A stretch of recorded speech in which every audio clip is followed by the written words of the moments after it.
So what are you doing? We're gonna pull the pump out. Okay. See what condition the pipe and the wire is. See how old the pump is.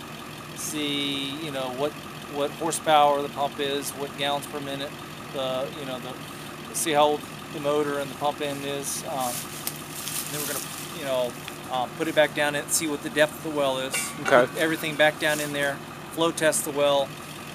See how much the well actually makes. Okay. Gallons per minute. That's the most important thing. That's everything else is mechanical. Can right. be fixed per se. Okay. If there was another problem. Now, what's normal, like for a gallons per minute recovery rate, and is there a normal for, and also for the horsepower? Average. I mean, I'd say average in Albemarle County is probably what, Steve, like 4 or 5 gallons a minute. 4 or 5. 4.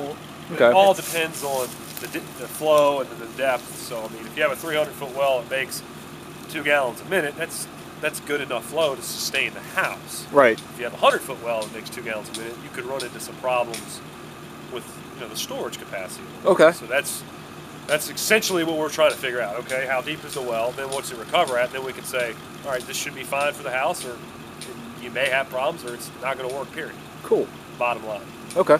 And then we'll just check some mechanics, and anything mechanical can be fixed. Right. The recovery of the well, it is what it is. Right. Okay. And test the water, I guess. Yeah, we'll Test the water. Okay. for like iron. Cool. And this is clearly an older well. It's got steel casing, which we use plastic casing now.